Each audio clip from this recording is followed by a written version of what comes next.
or one of them. Or maybe not. Maybe they just weren't thinking ironically like that. So this offlaner for Summoner's Rift, do you know who that is? I know who it is. I'm just. Are you talking about Bugatti? Who would you say? Summoner's Rift? Sorry, I was changing the overlay. Yeah, Bugatti is Miracle Chipmunk, which is yeah. Who has he been playing for lately? Has he been playing with Summoner's Rift? I've lost track.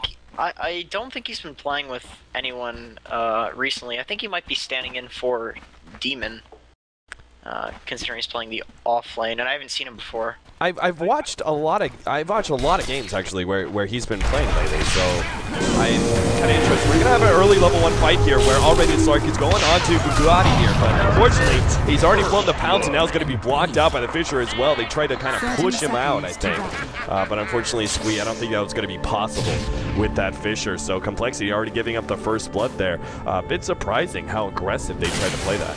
That was real aggressive. You typically don't do that into a sniper Lycan. Those are some really excellent level 1 heroes. I remember one time we got like 3-man triple killed against a sniper at level 1, and we decided never to level 1 into a sniper again just because the shrapnel's so strong. The battle Nahaz actually put out a really interesting. Jesus, Miracle Chipmunk is just not afraid of backing down. I thought they were going to throw him down the cliff there, but 1437 maybe deciding against it. But either way, a bad start for Complexity. I mean, they just burned through a little bit of extra damage there. I'm going to have to use a lot of that early regen. First blood in both bounty urns. That's not bad. But yeah, this what's going into it? Yeah, I can't like maybe I've seen them. Maybe I've casted a couple games of Summoner's Rift that that you haven't been here with, or maybe he's been playing with some other teams. I think I've been at work for most of the games that they've played, because I remember I've caught a few of the streams, but never really paid that much attention to them. It's just interesting to see Miracle Chipmunk because he's oh, they're going on bot. Yep, the Annihilate watching this, but he should be fine here. They just do a lot of harassment to him and also take out the board pretty early. Yeah, that's the Howl factor, Howl level 1. The supports can just zone the hell out of that guy. There's nothing you can do about it except for, I don't know, stack, I guess. That's probably what he's gonna do. Yeah. And is there a reason, is it just like lack of experience of playing against Beastmaster again? Like it's been so long since he's been in the meta.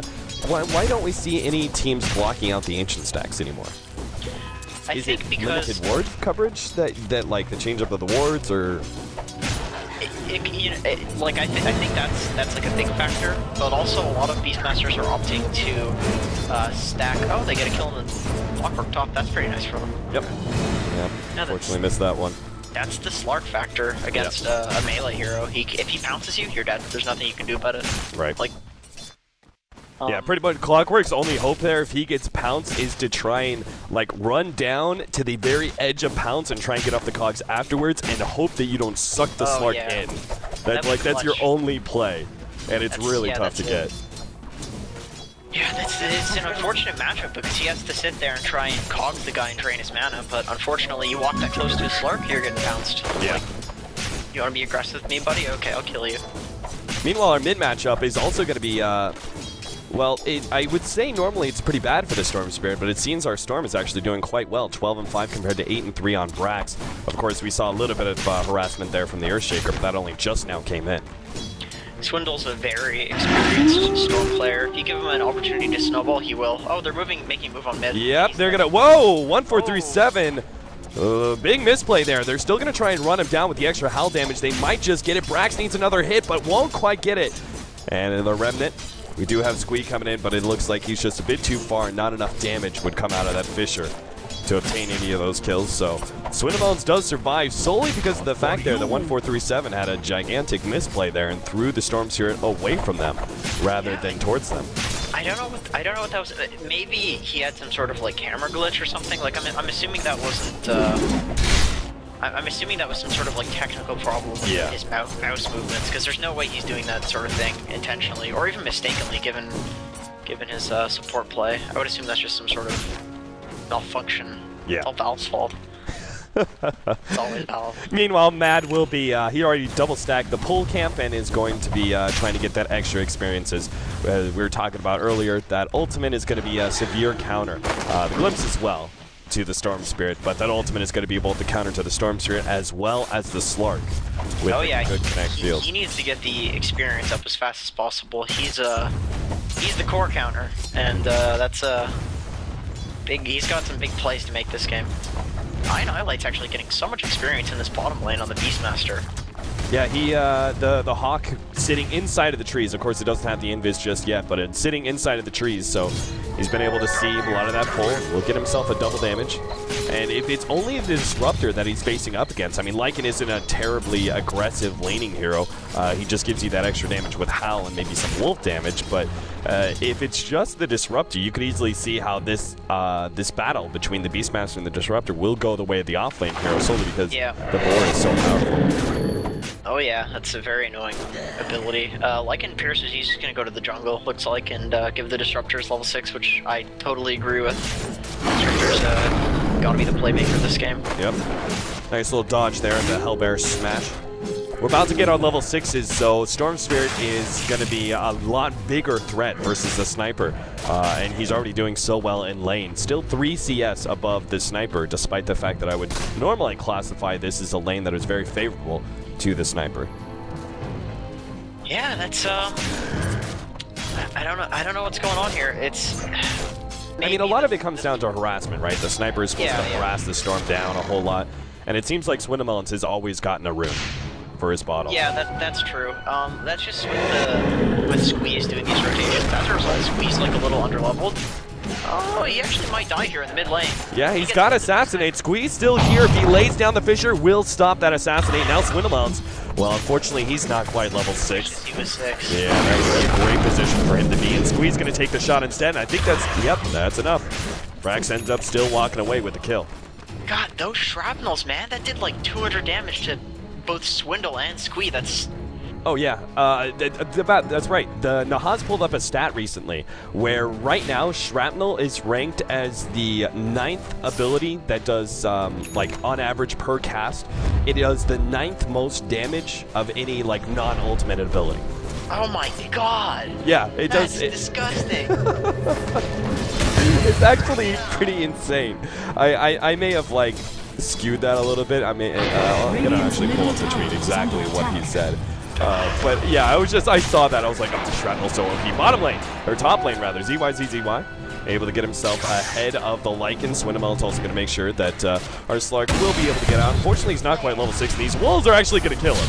He's going to be right-clicked down by the Wolves, and nothing they could stop. Bugatti is going to be chased down by Swindamelons. They'll be able to get that one kill. Brax, meanwhile, was trying to come in, but unable to do much, and won't be able to get any sort of return kill, maybe.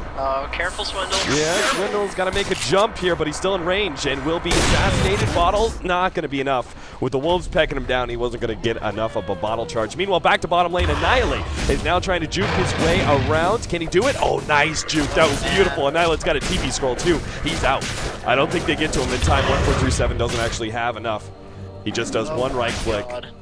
So very well played by Annihilate. That was some experienced juking. That's, Yeah, he knew, like, if you go up in this area right here and the other support is coming through here, you're blocked out. You're 100% dead. You pretty much have one option, which is to just go the hell back. Right. And he knew that. That's some reverse psychology there. Jump on a middle lane. Brax is now going to be fissured up, and Swindamelons is just going to right-click him down with all the ball lightning he's got. Now, Swindamelons actually running low on mana. He can't stick around. In fact, they're going to have to dodge this one. He should. Oh, my God. He actually gets hit by the Fateful, who didn't manage to do the ball lightning in order to dodge the Assassinate shot. This is an unfortunate problem that Swindle has a few times when he plays the Storm Spirit, is he's always trying to make things happen.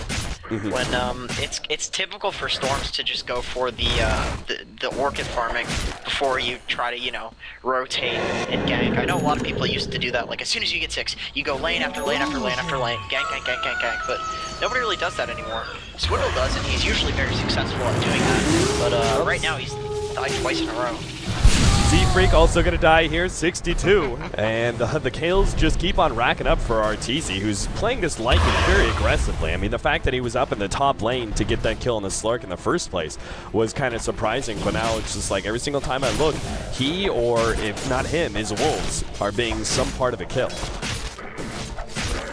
Honestly, I think if you're an NA team and you're going up against this Arteezy team, you probably want to ban Lycan in the second phase, just because he plays it so well. It's very hard to deal with unless you're like, you know, a Team Empire or something like that. Like, right. It's really hard for a team that's inexperienced, which most NA teams are, to deal with a Lycan this strong. Like, he's just doing work with these wolves globally. You just don't expect that sort of crap. It's a really good play out of him.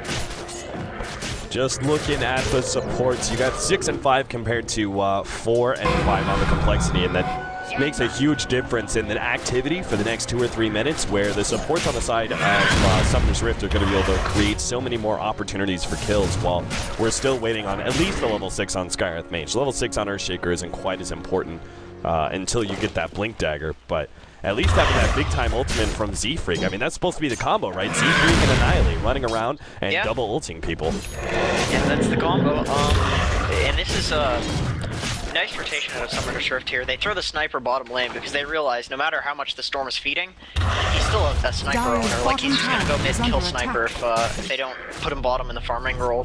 Because Arteezy, he can just go jungle and then give Rubik mid. Right. So that's well played out of them. Well, that's going to be finished up by the Lycan, so the possibility of Roshan is always a looming danger now for Complexity. They got to keep their eyes on that. Of course, they've got one of the best heroes to do so with the Beastmaster Hawk. Middle lane actually. It's going to be squeezed. Jumped by Bugatti, and with Arteezy coming in as well, the battery assault is just too strong versus an Earthshaker. What can he do? Meanwhile, bottom lane, Annihilate is actually going to be sent back as well. Point blank shot. It's actually 1-4-3-7 who takes the last instead with Faithful, and even steals Static Remnant away from the Storm Spirit. Rubik Remnant's that was hilarious. It's a nice touch by Valve. Yeah.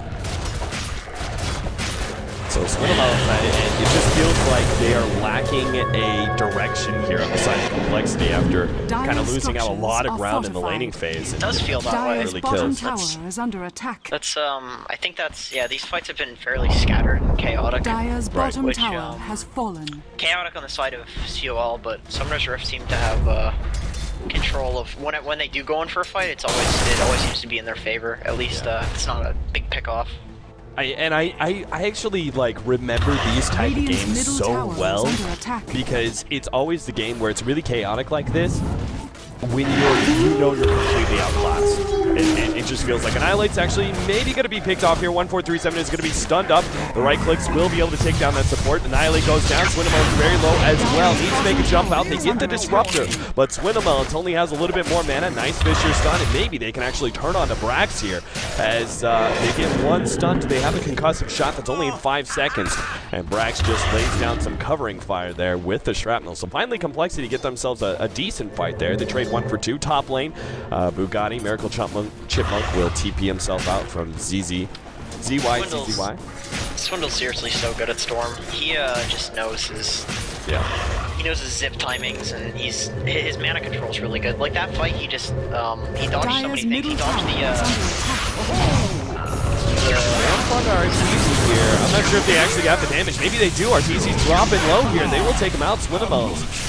Again, reading the damage, as you said, might just be able to slow down Mad as well. You got Squeeze trying to get in range. He's got an Epicenter. He lays it down. The hook shot misses.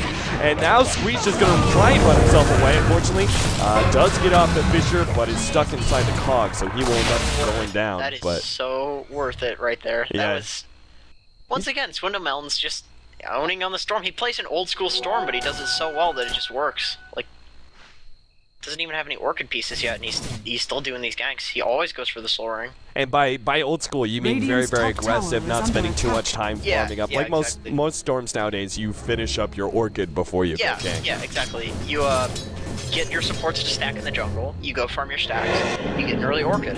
Because people realize that it's not consistent to go for an early Orchid by doing ganks. It's much easier just to stack up, take the easy road.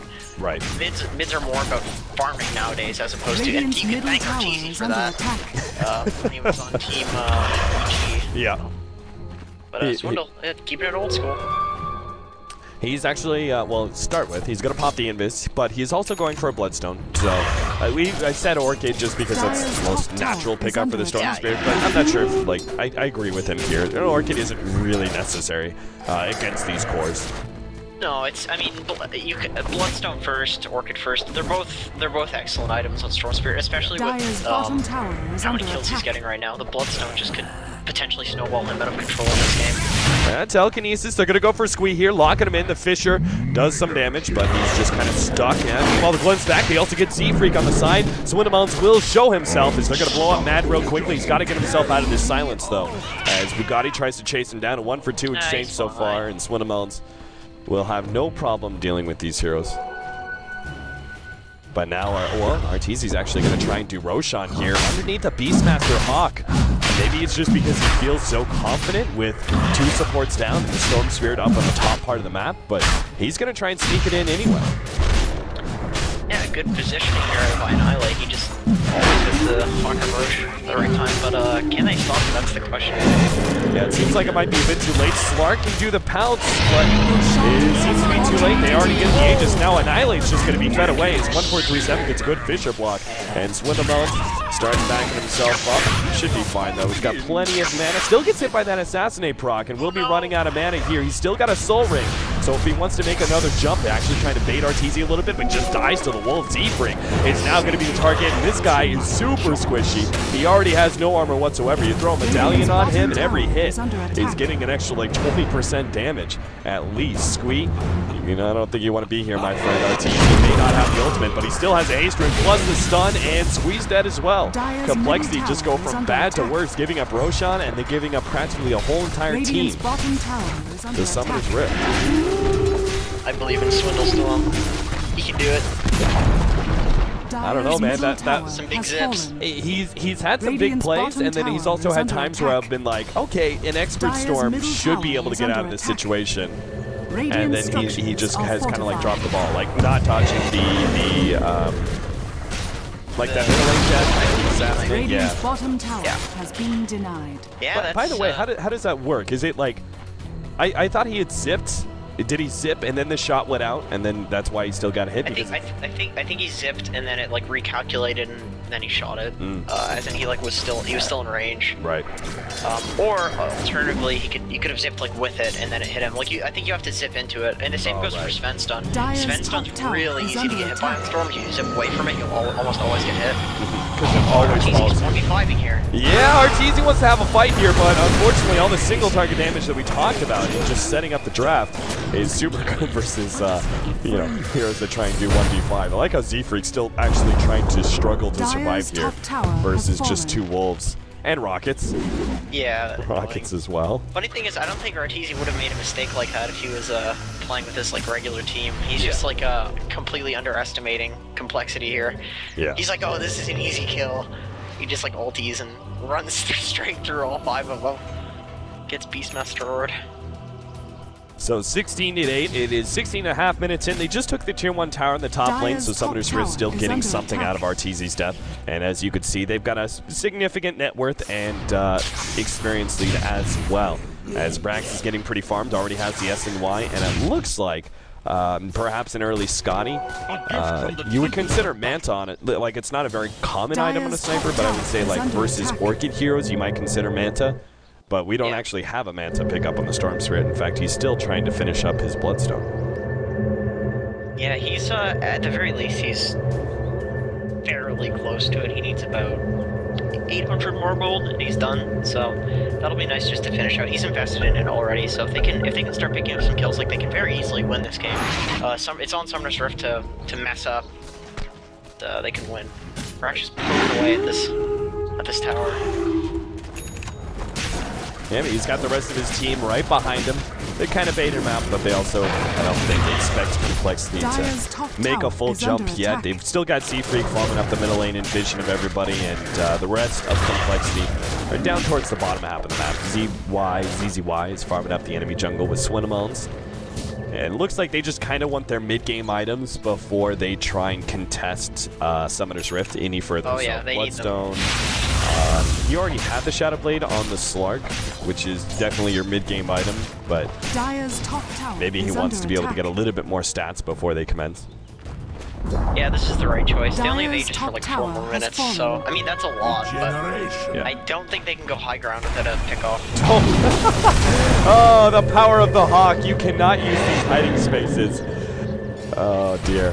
1437 thinks he's hiding in the trees, but of course, there's only one hero that's not going to work out so well. Oh, wow. They're going to jump on Arteezy, but Bugatti, he's also going to be jumping in on this BYCBY, but Arteezy is still down. He gets the Beastmaster in exchange. Now Brax, Swinamon stuck in that silence. He's going to go down. Bugatti on the right side barely dies before he can get the Slark. Now the send back on Z-Freak will still ensure that Summoner's Rift get a 3-for-3 exchange there.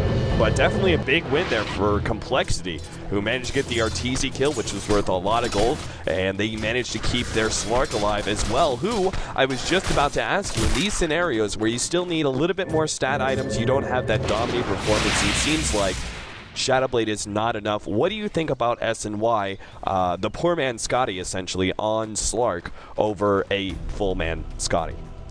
Oh yeah, he needs the poor man Scotty. At this point, he can't afford the items that build up into the Scotty.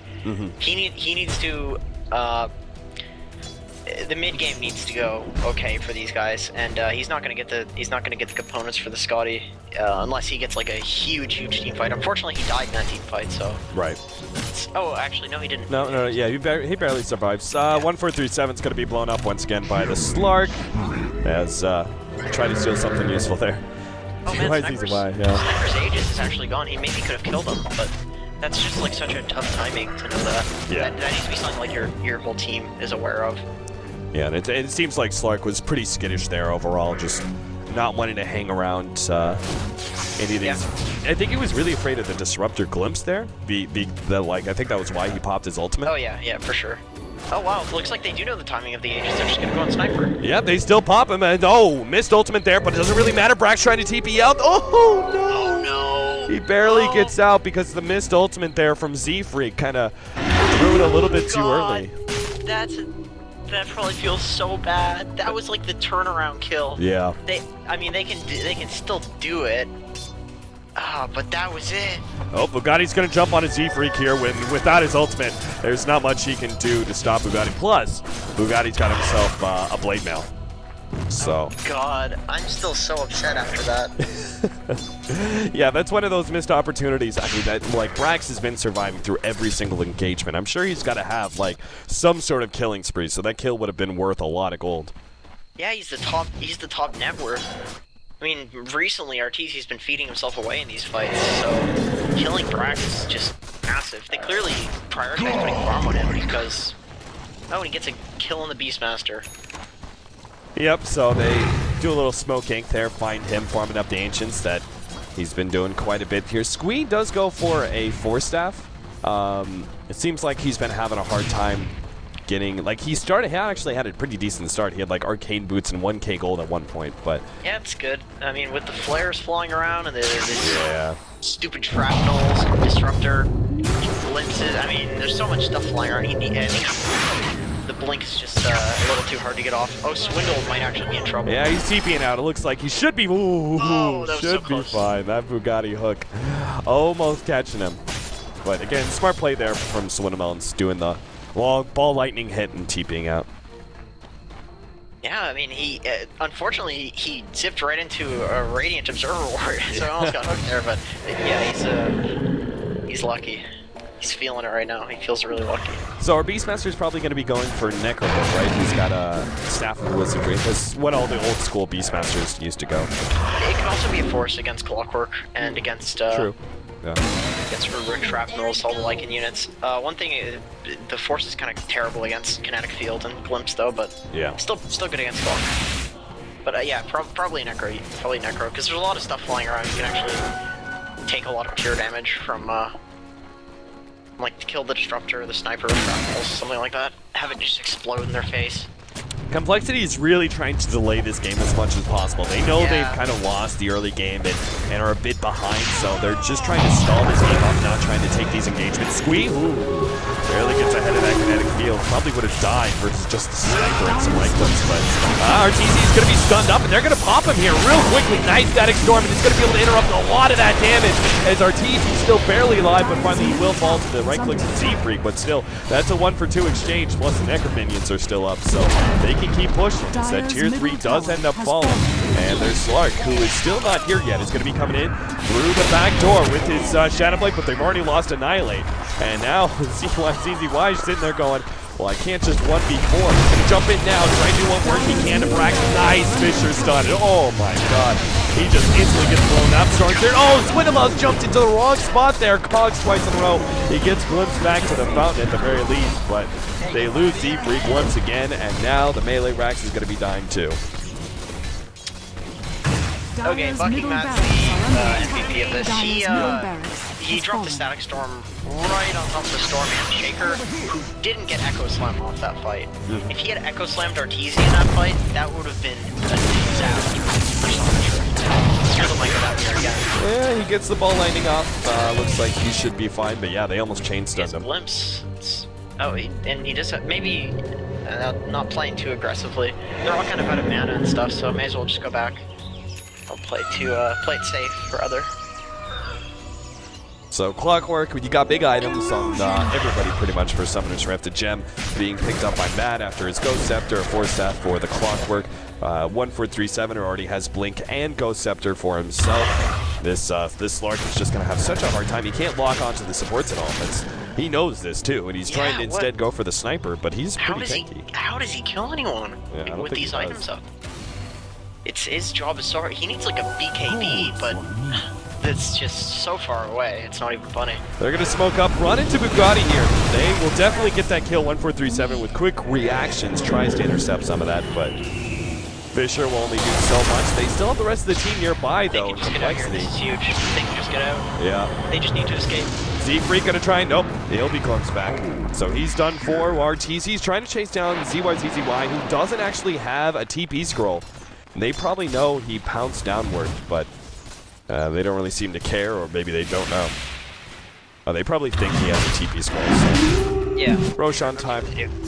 Radiant's top tower yeah, is under respawn. attack. I'm pretty sure that was like it has to be up right now. At least the players know that, so they know this is happening. Which is why Swindle's aggressively pushing top. Yeah. So he's going to try at least get the tier 1 in exchange for Summoner's Rift, getting an Aegis now on. Like, it was the only hero you could really go on as the Slark, and even he had 2k HP, but now he's up to 2.2 and has an Aegis. So you can't even go on the sniper. There's actually no one you can go on, really. Yeah, they just don't have enough items on the cores of COL. I think what they want to do is probably blow up the Disruptor or the Lycan. The Clock Rubik, I mean, they're utility heroes, they don't do damage. If they die, whatever, like, they're still the huge damage dealers. I think if they blow up the Lycan, it can be huge. Right. I think that's their ideal strategy here. And then try your best to kite the sniper, but of course it's a sniper, so like how the hell do you do that? But they have to. That sniper was Scotty and SNY. With like boars and fissures and stuff, and then just take out the Lycan. There goes half their damage. Disruptor's huge for canceling the spells, so he's also important. And then just kill the sniper last, or third. You can leave the Rubik Clockwork if you want, they don't do that much except for cause chaos. Yeah. With that Blade Mill, he might be the Blade Mill and the Clockwork, you might be a little bit convinced to leave him alone. Yeah, oh god, especially with how PKB is on your team. Ghost Scepter on Rubik too, so. Yeah. That Disruptor's got a Ghost Scepter. You know what? Disruptor is a gem, so I actually think he's the most important kill target. Unfortunately, I think if they go on the Disruptor, the Lycan's just going to kill them all. So that's kind of why I was thinking they have to go on the Lycan first. Right. He's so tanky though. So with the melee racks down in the middle lane, it looks like Summoner's Rift don't care about the ranged racks. Pretty typical. No need to get that one, so they're just going to push in the top lane. You can see Mad looking for any sort of counter wards that will help get complexity, an idea of the fight to come, but Summoner's Rift are going to be very well set up for pushing down this tier 3 with the frontline things of like Wolves and Necronomicon and even the Lycan himself, and then Brax just sitting in the back, peppering away at that tier 3 tower. So yeah, they can just whack this. Radiant's bottom tower is forcing complexity. They're going to have to make the jump here. They're going to go for Brax. Swindamon's actually using a lot of his mana here. Got to be careful. Does blow all of it. Now the Glimpse sent back into the Sax arm, so Swindamon's is definitely dead. The rest of the fight has to commence here for complexity. The buyback is out on the Storm Spirit and Summoner's Rift. They still haven't even backed up. Brax is still trying to finish off Squeak. Maybe overextends himself a bit. Takes a small amount of damage, but complexity have yet to really fight. 1437 who actually stole Ball Lightning. Is able to jump in, get a bit of damage. But the fight, oh jeez, look at the damage on CYCZY. Jeez, this Brax is just tearing these heroes apart. As they still have yet to really initiate on the side of complexity. They now go for Arteezy, trying to blow him up using 3 different ultimates. They finally will kill him, but Brax is still plenty healthy. And with the buybacks on complexity, I just think cooldowns now is going to be their biggest issue. Brax is just running forward. CYCZY is going to be able to get Brax here, but it's still ages. And he's significantly, oh, nice Echo Slam. Unfortunately, the BKB was out on the Slark already, so didn't do too much damage to him. Bugatti maybe laid to waste here, but never mind. Brax is just going to take care of this guy on Mage with pretty much 4 shots. And Bugatti does manage to back himself away in time. So top lane of Rax does end up falling. A very healthy Brax sticks around for some last hits. And now all that's left is a 5-man to bottom lane. I don't think they carry Sniper Lycan by any means either. So this is difficult, as if it wasn't already difficult enough. But they'll stick it out. I'm not sure what the standings are for these. Oh, they might actually go on Sniper and fucking mad mid. Yep. It's 2v2. I just don't think they could really take that. Yeah. Sniper's got a butterfly now. God. Slark is, you know, a pretty decent late game hero, and Storm Spirit can be if you're ahead, but both of these heroes being behind, they're really, really terrible, just because of the fact that, like, you don't feel damage from the Slark. He's not one of those heroes that can be like, oh, like Phantom Assassin, say. Like, oh, I get a BKB, and I actually do significant chunks of damage. You know what, with the Phantom Assassin, you can always win. You can always bring the game back and go throne. With the Slark, it's so much harder because he has to stick on someone. I don't think he can do that for long enough before dying. No, like the ridiculous amount of damage from Summoner's Rift and all the disables they have too. No, he's moving towards his eggs, so that's gonna make it even harder. Yeah. So complexity now have to deal with this sort of last stand scenario. Staring down Summoner's Rift as they come through the bottom lane. Swindle's probably regretting his bloodstone now, and they're just beating Arteezy. Like, sure, go on him. We got covered. Arteezy separating himself a little bit from the creep wave to make sure he doesn't take too much damage from that. Yeah, Echo Slam goes off, but Arteezy was able to get off the BKB first, and he still is taking very little damage. CYCZY is trying to go for him. They've already lost both their supports. As now the lockdown onto Brax, they start going onto him, and CYCZY is actually getting a good amount of damage out, but slowly but surely, they're going to be able to peg down the rest of the team. They finish off Brax, Arteezy's going to be forced back, and CYCZY, with all the intelligence, or agility that he's stolen, rather, his right clicks are doing a significant amount. Mad, oh, there's no pullback. They barely kill Mad just in time before the TP goes out. Oh, they got the gem. Yeah, so they get 3 kills in exchange for 2. I mean, that's not too bad. 1437. Look how greedy he's going for the gem. Gets the gem, now backing himself away to make sure he doesn't get caught. Oh, Miracle Chipmunk's actually going for this. If he could... Yeah, he tried. I was going to say he's going to go for a Miracle Hook. Yeah. He knows he zipped away, but... Yeah, the wrong direction. Probably the right distance, though. He was pretty spot on. Like, he... You know, it could have gone either this way or this way, and he chose this way. Yeah. That shows up, right? I'm not just talking about it. No, it shows up on my mini-map, and then I can actually look over and see what you're talking about. Okay. Yeah, so it's... Almost got him. But it's still a scenario where they're down now at tier 3 at the bottom lane. Yeah. I mean, it's Summoner's Rift have so many possibilities if this game does draw out for another half an hour. You still are left with like many split pushing possibilities for Summoner's Rift instead of just 5-manning down a lane. You know? Yep, yeah. I mean, you never want to. It's so hard to like counter team out in Dota. It's such like a like at any point a team can come back with any amount of heroes. Like it just requires the correct amount of play search. Right. Yeah, this is a good one if they can take down Brax. Oh, nice force snap from 1437, taking him over the cliff, and now Swinamount stunned up. He's not going to be dying just yet. Actually, Bloodstone goes ahead and suicide. Squee, meanwhile, he's going to be run down by Arteezy. ZYZZY is trying to help out, but couldn't actually get anything there, and the BKB activated by Arteezy. He locked him down for a while, but ZYZZY realizes that he can't stick around as he's completely out of mana, thanks to the burn of both the Necronomicons. As well as I thought there was something else, but there are options.